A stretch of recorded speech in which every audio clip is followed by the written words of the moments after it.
Hermanos, buenos días. Vamos a estar considerando la obra del Señor en los padres de la fe, Abraham y Sara. El propósito del Señor al elegir a Abraham y llamarlo fue hacer de él una gran nación, que sería su testigo en el mundo. Esa nación sería Israel y estaría formalmente comprometida con Jehová. A través de ellos, la verdad se mantendría viva y preservada a posteridad. La Escritura dice que los oráculos de Dios les fueron entregados a ellos, en Romanos capítulo 3, versículo 2. Dicho de otro modo, de la nación que Dios formaría a partir de Abraham, se levantarían los profetas. Por medio de ellos, Dios entregaría las Escrituras a los hombres. Dios viviría en medio de ellos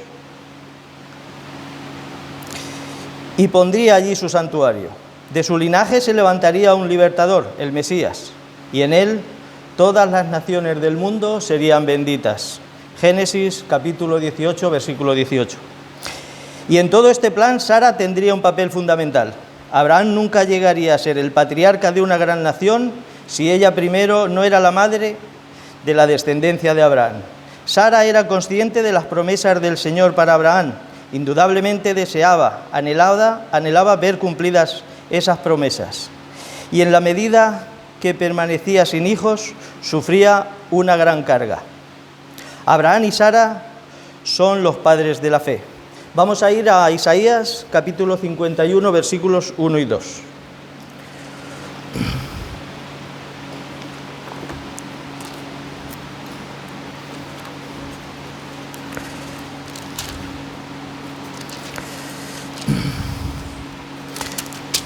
Dice así la palabra de Dios: Oídme, los que seguís la justicia, los que buscáis a Jehová. Mirad a la piedra de donde fuisteis cortados, y al hueco de la cantera de donde fuisteis arrancados. Mirad a Abraham, vuestro padre, y a Sara, que os dio a luz. Porque cuando no era más que uno solo, lo llamé, y lo bendije y lo multipliqué. Abraham, el padre de la fe. La historia de este hombre comienza en las Escrituras en el capítulo 11 de Génesis, versículo 27, y se extiende hasta el capítulo 25, versículo 8, donde dice: Y exhaló el espíritu y murió Abraham en buena vejez, anciano y lleno de años, y fue unido a su pueblo. Aunque Abraham aparece en la Biblia en el capítulo 11 de Génesis, donde se nos relata cuáles fueron los descendientes de Sem, hijo de Noé, vamos a ver cómo Dios trabajó a través de las generaciones y de las circunstancias de los hombres para que su voluntad se hiciera y sus propósitos se cumplieran, preparando desde muy temprano el llamado de Abraham, porque fue a este hombre a quien Dios escogió para bendecir a todas las naciones. En Génesis capítulo 12, entre los versículos 1 al 3, leemos: Pero Jehová había dicho a Abraham: Vete de tu tierra y de tu parentela y de la casa de tu padre, a la tierra que te mostraré. Y haré de ti una nación grande y te bendeciré, y engrandeceré tu nombre y serás bendición. Bendice a los que te bendijeren, bendeciré a los que te bendijeren, y a los que te maldijeren, maldeciré. Y serán benditas en ti todas las familias de la tierra. Pero antes de llegar aquí, a los primeros versículos del capítulo 12 de Génesis, donde Dios pacta con Abraham y le entrega la promesa a él y a sus descendientes, a excepción de los 3 primeros capítulos de Génesis, a través de las genealogías, vemos cómo Dios va hilvanando el proceso que nos lleva a Génesis capítulo 12, versículos 1, 2 y 3, que es lo que acabamos de leer.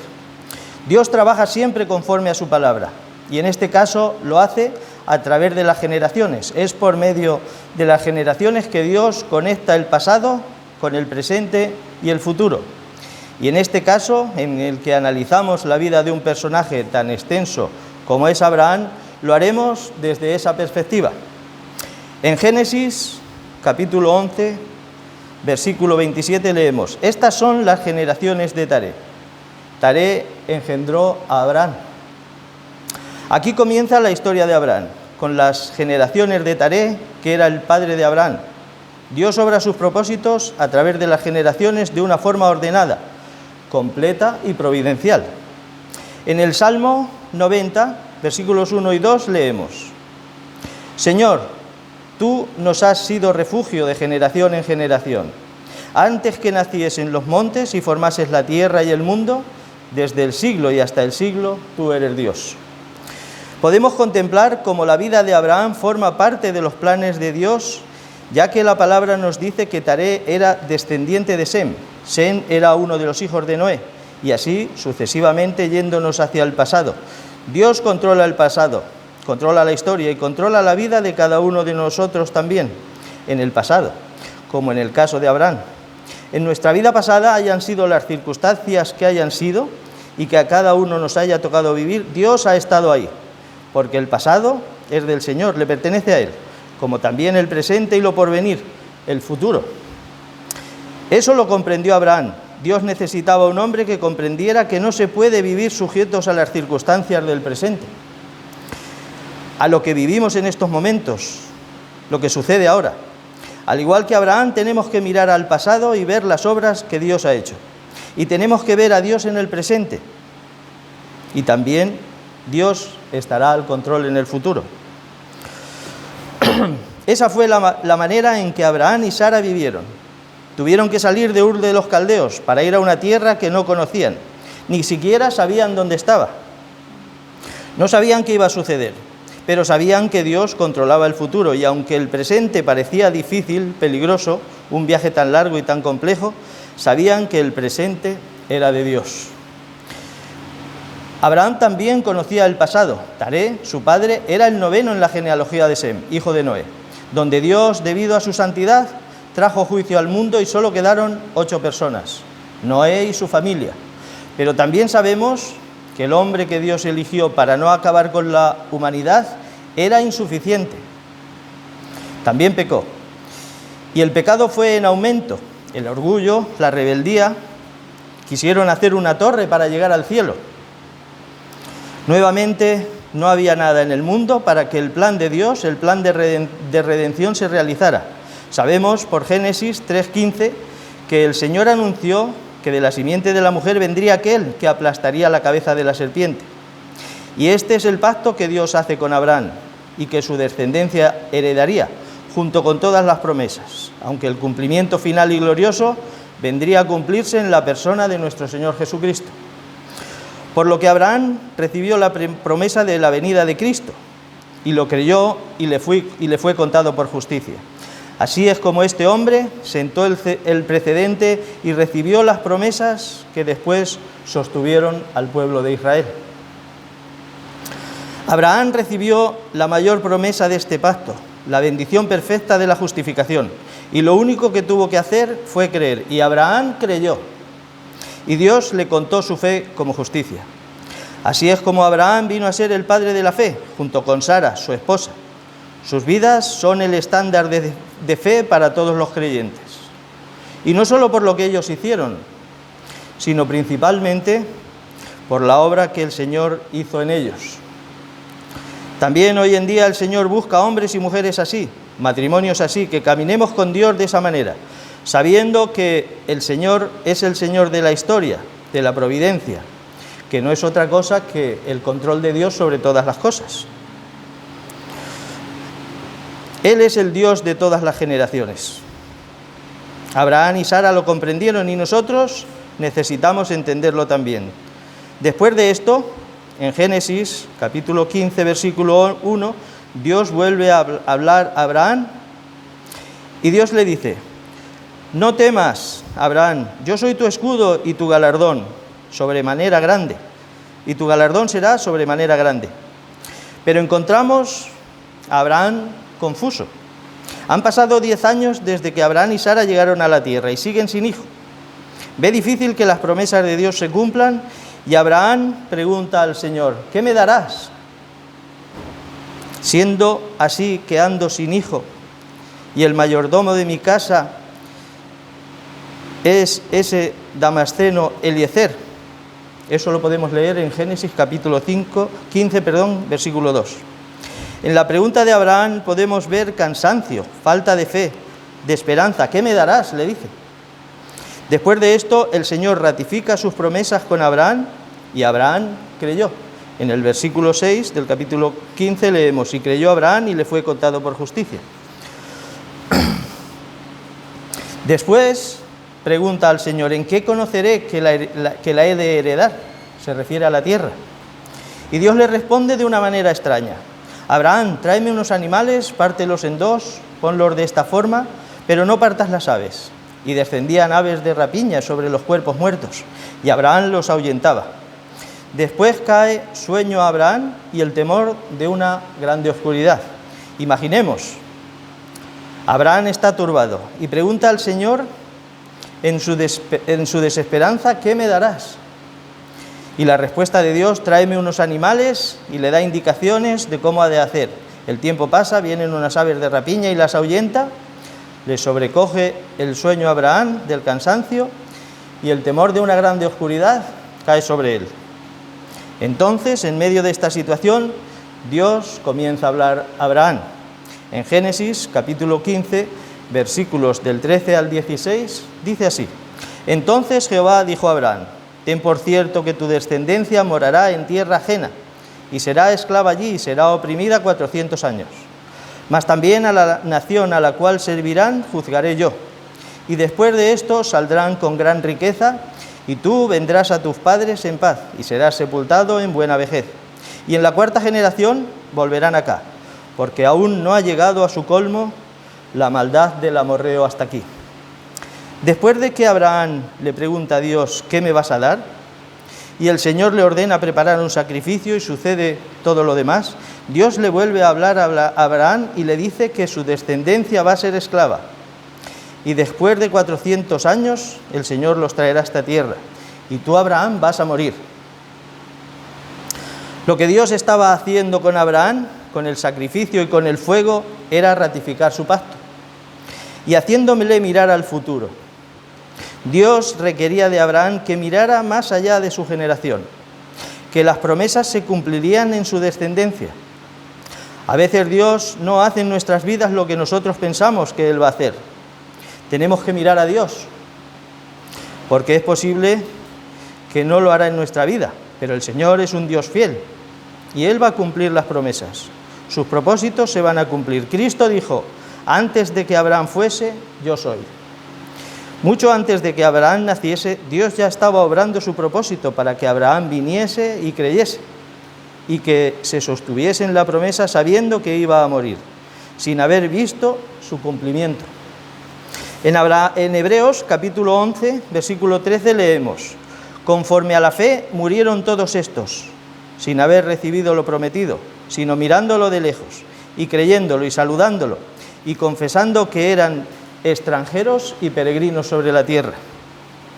Hermanos, tenemos que leer la palabra, tenemos que buscar a Dios cada día en el presente, en el pasado y en el futuro, sabiendo que Él es el Dios de la historia, que Él está al control de todo. Tenemos que conocer la palabra de Dios, también las genealogías, aunque no nos gusten. No debemos saltárnoslas cuando leyendo la Biblia llegamos a ellas. Las generaciones nos ayudan a entender mejor la palabra, a tener más conocimiento de las palabras de Dios. Vemos hoy en día cuántos problemas de todo tipo por falta de conocimiento acerca de las promesas de Dios hay. Los falsos maestros prometen y prometen toda clase de bendiciones acerca del bienestar, de la salud, del dinero. Recientemente hablaba con una hermana de esta iglesia y me decía que en su país, empleando toda esta clase de falsedades en las iglesias, están amasando cantidades ingentes de dinero y que se manipula a la gente, distorsionan la palabra y hacen auténticas aberraciones. Hacen templos ostentosos, películas emocionales. Pero la Biblia no nos habla de esto. La Biblia habla de Dios, de su voluntad revelada, de sus propósitos y sus promesas.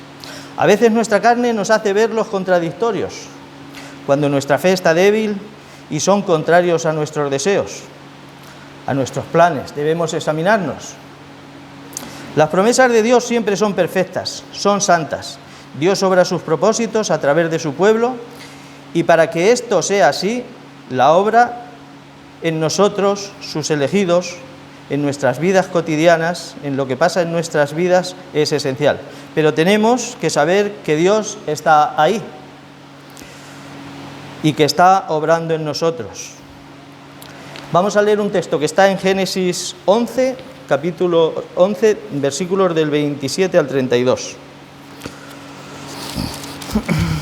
Dice así la palabra de Dios: los descendientes de Taré. Estas son las generaciones de Taré. Taré engendró a Abraham, a Nacor y a Aram, y Harán engendró a Lot. Y murió Harán antes que su padre Taré en la tierra de su nacimiento, Ur de los Caldeos. Y tomaron a Abraham y Nacor para sí mujeres. El nombre de la mujer de Abraham era Sarai, y el nombre de la mujer de Nacor, Milca, hija de Harán, padre de Milca y de Isca. Mas Sarai era estéril y no tenía hijo. Y tomó Taré a Abraham su hijo, y a Lot, hijo de Harán, hijo de su hijo, y a Sarai su nuera, mujer de Abraham su hijo, y salió con ellos de Ur de los Caldeos para ir a la tierra de Canaán, y vinieron hasta Harán y se quedaron allí. Y fueron los días de Taré 205 años, y murió Taré en Harán.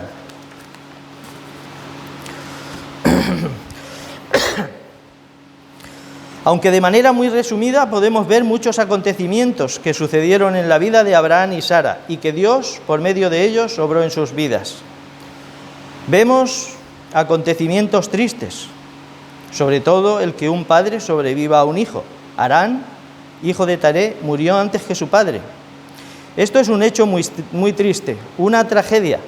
Además, a Harán le había nacido Lot, por lo que Taré vio morir a su hijo y cómo quedaba huérfano su nieto. También nos dice este texto que Sarai era estéril. Esto, aunque no es tan triste como lo que hemos leído, también era muy lamentable en la vida de un matrimonio, y más en aquel tiempo. Y Sara vivió con esa carga muchos años, y hubo un momento en la vida de Sara en que entró en tal frustración y en tal desesperación que le propuso a su esposo Abraham tener un hijo con la sierva. Una situación muy frustrante por la que estaba atravesando Sara.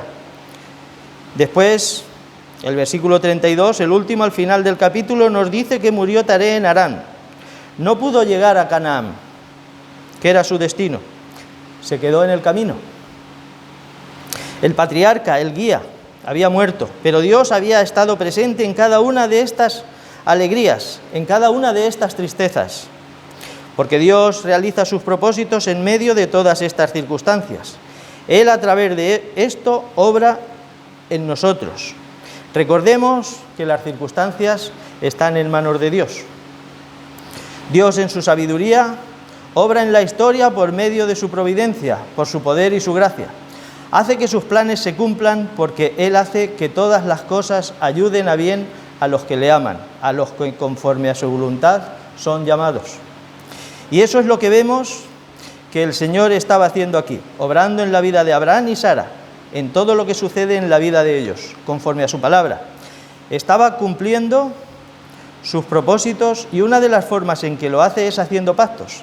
La Biblia nos enseña cómo Dios hizo pactos y los ratificó con diferentes personajes a lo largo de la historia, para ir expandiendo la revelación de sus propósitos hasta llegar a Cristo, quien con su sangre sella todos los pactos e inaugura lo que conocemos como el Nuevo Pacto. Pero esto sucederá unos siglos más tarde. Seguimos viendo la obra que Dios hizo en Abraham y Sara, los padres de la fe. Podemos observar el crecimiento en ellos a través de las pruebas y del cumplimiento de los propósitos divinos en sus vidas. Y para evaluar ese crecimiento tenemos que recordar de dónde los sacó el Señor, cuando los llamó, de Ur de los Caldeos. Esto está al sur de Mesopotamia, lo que se conoce como Sumeria. ¿Y quiénes eran estos caldeos? Pues eran un pueblo pagano, un pueblo idólatra que adoraba a los astros. Y ahí era donde Abraham y Sara vivían. De ahí fue donde el Señor sacó a Abraham y a Sara. En Josué, capítulo 24, versículo 2, leemos: Y dijo Josué a todo el pueblo: Así dice Jehová, Dios de Israel: Vuestros padres habitaron antiguamente al otro lado del río, esto es, Taré, padre de Abraham y de Nacor, y servían a dioses extraños. Entonces podemos preguntarnos, ¿tenían Abraham y Sara algo especial para ser llamados? ¿Acaso pecaban menos? ¿Eran moralmente superiores? La Escritura no nos da muchos detalles. Ellos vivían con normalidad entre los caldeos, lo que quiere decir que pertenecían a un pueblo idólatra, algo que es abominable para Dios. Lo que aquí entendemos es que tanto como Abraham como Sara no tenían méritos, no eran dignos de que Dios los llamara, no tenían justicia propia. En Romanos, capítulo 4, versículos 4 y 5, leemos: pero al que obra no se le cuenta el salario como gracia, sino como deuda. Mas al que no obra, sino cree en aquel que justifica al impío, su fe le es contada por justicia. Dios llama a Abraham y Abraham cree, y su fe le es contada por justicia. Fijémonos que no dice que Abraham fue hecho justo, sino que su fe le fue contada por justicia. Es decir, le atribuyeron una justicia que no le pertenecía a él, una justicia ajena a él, que él no tenía de sí mismo. Se la atribuyeron. ¿Y por qué? Porque él creyó, y creyó porque Dios lo llamó. ¿Y por qué lo llamó? Lo llamó por gracia. En Efesios, capítulo 2, versículos 8 y 9, leemos: por gracia sois salvos, por medio de la fe. Y esto no de vosotros, pues es don de Dios, no por obras, para que nadie se gloríe. Para nuestro llamado, para nuestra salvación, para ser partícipes del plan de redención del Señor, no podemos confiar en nuestras buenas obras. Para todo esto y todo lo demás, solo podemos confiar en la inmensa gracia de Dios.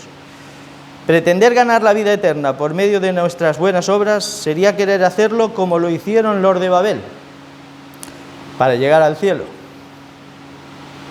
Debemos considerar nuestros pecados como una deuda que tenemos con Dios y que somos incapaces de pagar.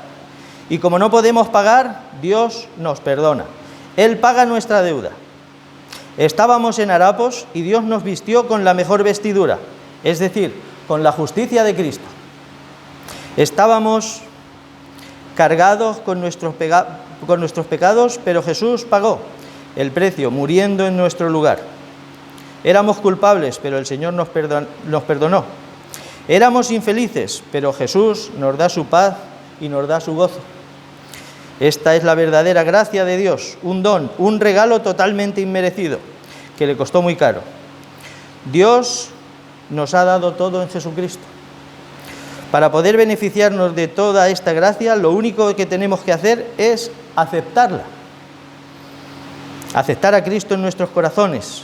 Nada podemos hacer con nuestros esfuerzos. Fue Cristo quien cargó con el castigo que nosotros merecíamos. Tengamos fe en el poder de Cristo. Dice la palabra de Dios: al que no obra, sino cree en aquel que justifica al impío. Dios llama impíos, y los impíos que son aquellos que no aman la piedad, que no aman al Señor. Y Dios los llama y les atribuye su justicia. Estos eran Abraham y Sara cuando el Señor los llamó de Ur de los Caldeos. El Señor les dio por gracia la capacidad de creer, de recibir la fe que en ellos no había. Y ellos recibieron esa fe que les fue dada por gracia y creyeron, respondieron al llamado. Encontramos entonces que ese llamado por gracia fue respondido por la fe que les fue dada, ya que fue Dios quien les dio la capacidad de creer. Y este llamado fue un llamado a la obediencia, a someterse a la voluntad de Dios, a tomar decisiones poniendo a Dios en primer lugar, buscando servirle con agrado, con humildad, que es esa gracia que evita que uno tenga un concepto de sí mismo más elevado del que realmente es. El Señor había obrado, y en el corazón de Abraham había humildad, y en el de Sara, su esposa, también. Sara se sujetaba a su esposo, y lo tenía en un lugar más alto que a sí misma. En ella había la disposición de estar por completo sujeta a su esposo. Qué necesaria es esa gracia para los que estamos en una posición de sujeción. Para todos, pero más para los que están en un rango inferior, como es el caso de las esposas. Necesitamos de la gracia de Dios y de la humildad. Las esposas necesitan entender esto para estar sujetas a sus maridos, así como la Iglesia humildemente se sujeta a su esposo, que es Cristo. Lo contrario a esto es pecado, orgullo. Vemos hoy en día cómo el pecado hincha a las esposas y las hace pensar que no hay razón por la que debieran estar sometidas a sus maridos, que ellas pueden gobernarse a sí mismas y que también pueden gobernar a sus maridos, y es por causa de desobediencia, de rebelión y de deslealtad. En Proverbios, capítulo 13, versículo 10, leemos: ciertamente la soberbia concebirá contienda. Sabemos que el matrimonio es muy importante para Dios. De hecho, la Biblia revela que el matrimonio es un pacto entre un hombre y una mujer con Dios. Ambos, tanto el hombre como la mujer, deben reconocer que someten su relación a Dios. Solamente cuando los dos se someten a Dios caminando en obediencia a su rol dentro del matrimonio, solo en ese punto es cuando los matrimonios crecen, maduran y son bendecidos, convirtiéndose en instrumentos que manifestarán la gloria de Dios. Esta relación de un hombre y una mujer bajo el pacto del matrimonio es muy poderosa y tiene gran importancia dentro de la Escritura. Lo estamos viendo en el caso de Abraham y Sara. Cuando comprendemos la importancia que el matrimonio para Dios, vemos el problema que hay hoy en día. Hoy en día, cuando las naciones, gobiernos y, lo que es peor todavía, iglesias, congregaciones, no tienen luchas con respecto a lo que Dios manda, que es el matrimonio.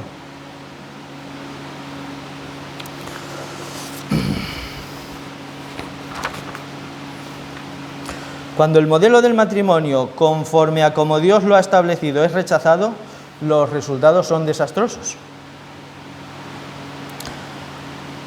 Abraham y Sara fueron llamados por gracia. Se les dio fe para creer y respondieron en obediencia, también en su matrimonio. Leyendo la palabra hallamos que Sara no hablaba en exceso, ni interrumpía a Abraham ni lo contradecía. Ella usaba siempre un tono respetuoso con su esposo, palabras cálidas y humildes. Sara obedeció en su matrimonio las restricciones e instrucciones de Abraham. Es un ejemplo digno como esposa. En Génesis capítulo 18, versículo 6 leemos: entonces Abraham fue deprisa a la tienda a Sara y le dijo: toma pronto 3 medidas de flor de harina y amasa y haz panes cocidos debajo del rescoldo. Y Sara lo hizo inmediatamente.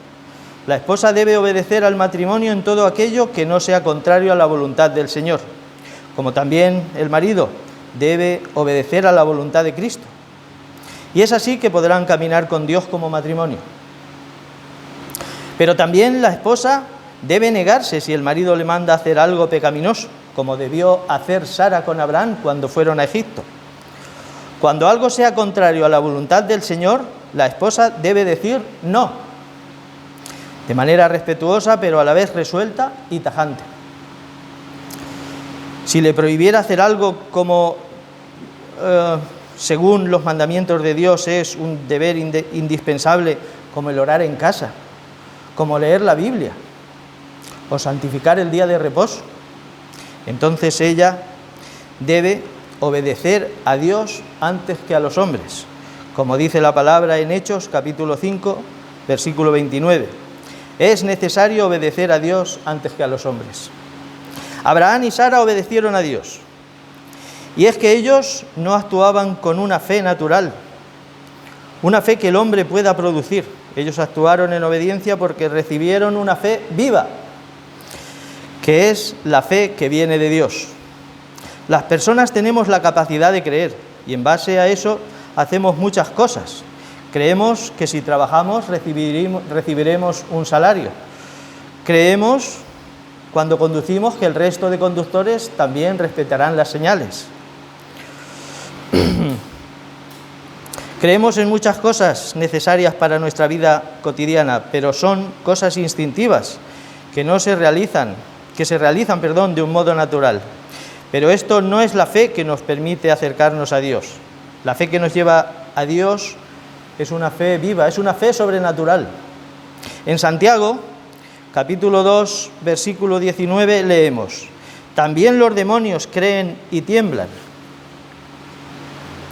Aquí la palabra nos está diciendo que los demonios creen y tiemblan. Está diciendo que existe una fe que no viene de Dios, que no es una fe viva, es una fe natural. Esa fe es la misma que tenían Abraham y Sara antes que el Señor los sacara de Ur de los Caldeos. La misma que teníamos nosotros antes que el Señor nos sacara de nuestros pecados y delitos. Todos debemos examinar nuestra fe. No basta con asistir a una iglesia, con practicar una religión, y para los niños y los jóvenes no es una fe que pasa de padres a hijos. El hecho de que los padres sean cristianos no significa que sus hijos tengan esta fe. Todos tenemos que entender las verdades de Dios. Y los padres tenemos el deber de enseñar e instruir a nuestros hijos en toda la palabra de Dios, para que nuestros hijos vayan comprendiendo y para que, por la misericordia de Dios, lleguen a creerla y a recibirla en sus corazones de una manera personal. La fe viva no se hereda, es un regalo de Dios por gracia. La tradición de asistir a una iglesia no es suficiente.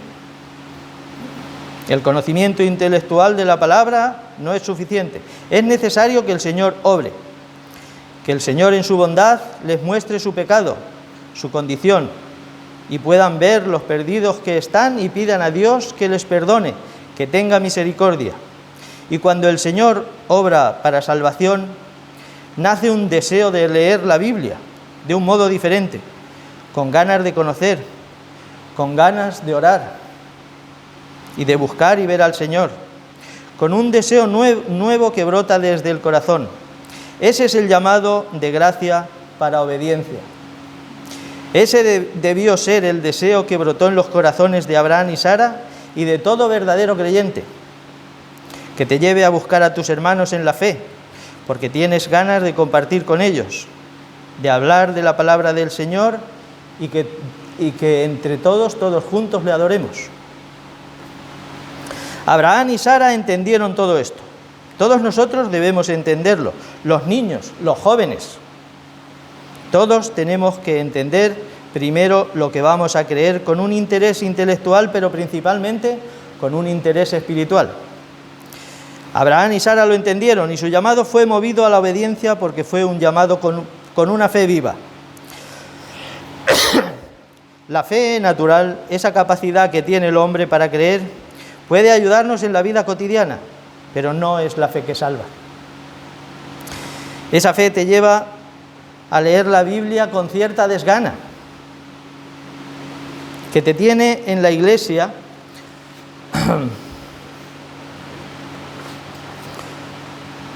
alabando al Señor con susurros. Esa no es una fe viva. Preparando este estudio, recordaba una conversación con una hermana en la que yo reconocía que algunos domingos por la tarde tenía que volver a escuchar el segundo mensaje porque me había distraído durante la exposición, ya que era el segundo y uno va perdiendo la concentración. Y había cosas que no me habían quedado claras. Y el Señor me habló, me hizo examinar mi fe. Y sentí vergüenza y le pedí perdón al Señor. No podemos venir a la iglesia a escuchar los sermones a medias.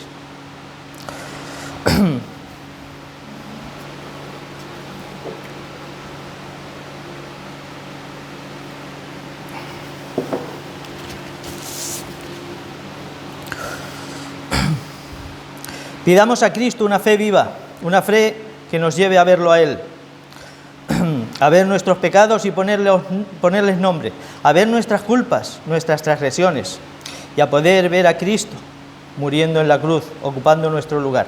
Esta visión nos tiene que llevar a pedir a Cristo más de su gracia. Tenemos que reconocer delante de Él nuestra incapacidad y nuestra necesidad, reconocer que estamos faltos, que en nuestra insuficiencia muchas veces no estamos a la altura para el llamado de obediencia para el cual fuimos llamados. El Señor prueba nuestra fe. El Señor probó la fe de Abraham y de Sara. La fe no puede ser una fe débil, una fe pasiva, una fe acomodada. Nuestro llamado, el llamado a los regenerados, no es un llamado a que seamos cristianos superficiales, cristianos nominales, piadosamente mediocres. No podemos quedarnos con un conocimiento intelectual. Necesitamos comprender la verdadera naturaleza de nuestra fe y de nuestro llamado, y necesitamos saber que como seres caídos, el Señor obra en nosotros como también obró en Abraham y en Sara. En Génesis, capítulo 12, versículo 13, dice la palabra de Dios: ahora pues vi que eres mi hermana. Abraham y Sara tuvieron recaídas. La obediencia de ellos en ocasiones no fue perfecta. Mostraron debilidad en su fe, en su confianza. Cuando fueron a Egipto a causa del hambre, Abraham pidió a Sara que mintiera. Ambos pecaron, aunque la mayor responsabilidad recaía en Abraham, ya que él era el cabeza, él era el guía. Y fue él el que pidió a Sara que mintiera, a causa de su desconfianza. Esto les ocasionó serios problemas, pero el Señor en su providencia intervino y fueron sacados de Egipto. Y aunque materialmente fueron bendecidos por Dios, Él los proveyó de bienes, espiritualmente salieron humillados. En Génesis capítulo 16 y versículo 2 leemos: dijo entonces Sarai a Abraham: ya ves que Jehová me ha hecho estéril. Te ruego pues que te llegues a mi sierva, quizá tendré hijos de ella.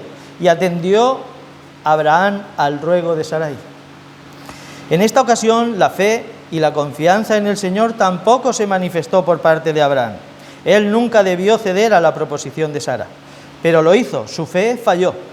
Y aunque Abraham y Sara cometieron errores en su vida, pecaron, ellos no vivieron una vida de pecado. No vivieron una vida de desobediencia. Su fe era genuina. Así debe ser también nuestra vida. Tenemos que saber que como hombres estamos sujetos a pasiones y que ningún cristiano es perfecto, pero sí debemos ser abnegados.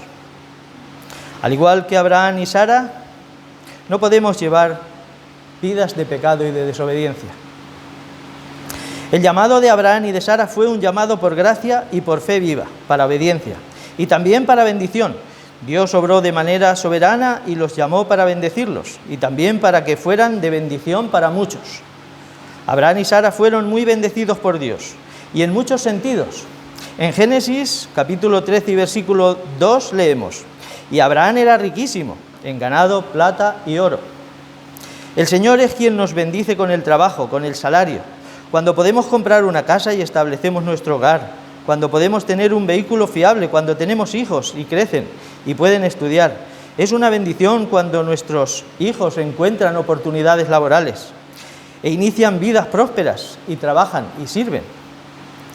Dios también bendijo a Abraham y a Sara con un hijo, aunque tarde. Finalmente Dios les dio un hijo a Abraham y a Sara, Isaac, el cual también fue bendecido con esposa e hijos, Esaú y Jacob, los cuales también tuvieron hijos.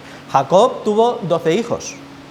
Y de estos hijos de Jacob, descendientes de Isaac y de Abraham, después del tiempo y con mucha dificultad, Dios formó una gran nación, Israel. Y la descendencia de Abraham y Sara fue numerosísima. Dios bendijo a Abraham y a Sara a lo largo de los años.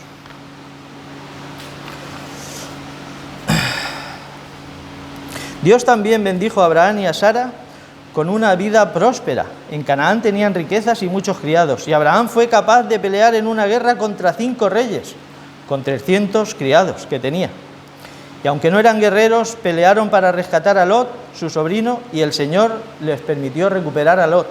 En Génesis capítulo 14 y versículo 16 leemos: y recobró todos los bienes y también a Lot, su pariente y sus bienes, y a las mujeres y demás gente.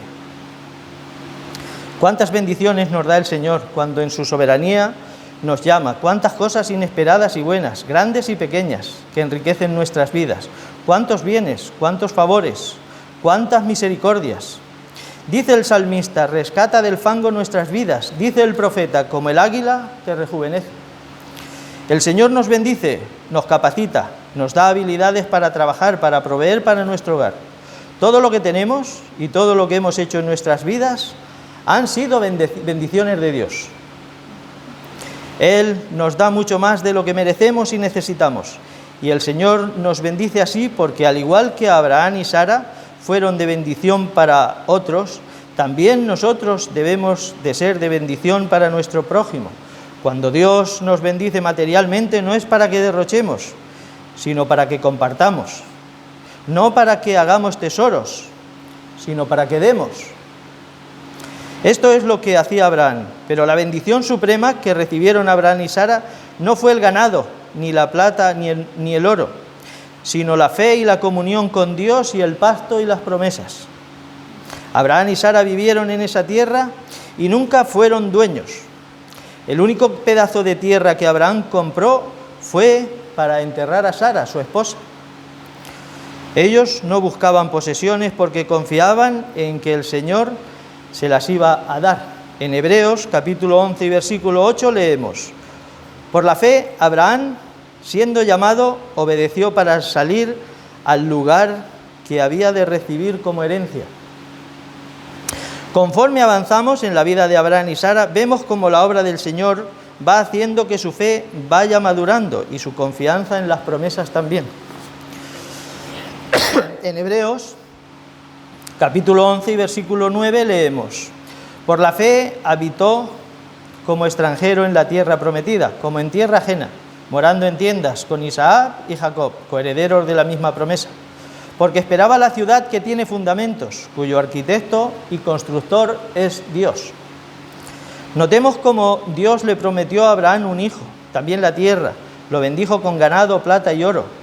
Lo bendijo de muchas maneras, pero la bendición que Abraham y Sara anhelaban era la ciudad que tiene fundamentos, cuyo arquitecto y constructor es Dios. Cuando Dios nos bendice, sea lo que Dios nos dé, sean riquezas, favores, bienes, beneficios que Dios ponga en nuestras manos, no pongamos en ellos nuestro corazón, no pongamos en ellos nuestra mirada. Miremos a la ciudad que tiene fundamentos, porque todo lo que el Señor nos da aquí es para que lo usemos en beneficio de su reino, buscando su gloria y el enaltecimiento de su nombre. Abraham y Sara así lo entendieron. En Hebreos capítulo 11, versículos 12 al 16, leemos: por lo cual también de uno, y ese ya casi muerto, salieron como estrellas del cielo y en multitud, como la arena innumerable que está a la orilla del mar. Conforme a la fe murieron todos estos, sin haber recibido lo prometido, sino mirándolo de lejos, y creyéndolo y saludándolo, y confesando que eran extranjeros y peregrinos sobre la tierra. Porque los que esto dicen claramente dan a entender que buscan una patria. Pero si hubieran estado pensando en aquella de donde salieron, ciertamente tenían tiempo de volver. Pero anhelaban una mejor, esto es, celestial, por lo cual Dios no se avergüenza de llamarse Dios de ellos, porque les ha preparado una ciudad. Por eso la Iglesia tiene que estar bien clara en su llamado. Abraham y Sara lo estaban. El llamado de los pastores y de todos los que enseñan la palabra no es a buscar entretener, sino ministrar fielmente la palabra de las almas de aquellos que escuchan. Abraham y Sara fueron llamados por gracia soberanamente, para bendecirlos y para ser de bendición. Y Abraham y Sara recibieron todos estos beneficios y toda esta grandeza, y llegaron a ser muy respetados. Abraham y Sara son los padres de la fe. Dios les dio las promesas y el pacto, y esa fue la bendición más grande. Dios nos dejó el pacto en la promesa de Abraham. Ese fue el llamado. A eso llamó Dios a Abraham, y a eso nos llama también a nosotros, hijos de Abraham y Sara, que son los padres de la fe. El apóstol Pablo dice: por fe vivimos y no por vista. Tenemos que vivir por fe.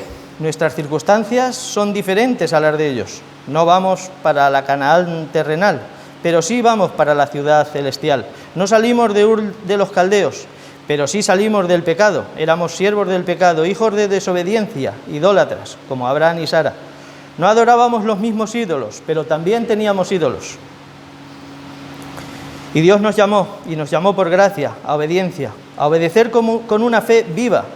Por eso tenemos que escudriñarnos y examinarnos, asegurándonos de que nuestra fe está viva, que es una fe para vida eterna, no una fe intelectual que te mantiene en la iglesia, ahí, siguiendo al rebaño, pero sin haber entrado al redil, alabando y escuchando la palabra, pero sin que el Espíritu obre.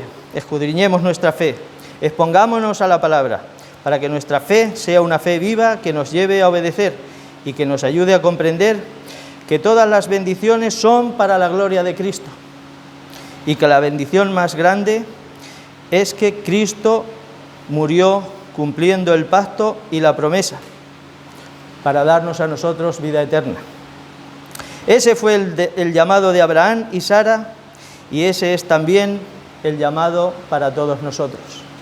Que el Señor nos ayude, hermanos.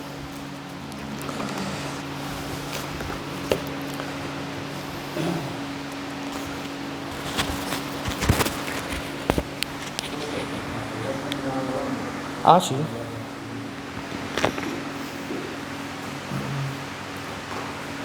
Oremos.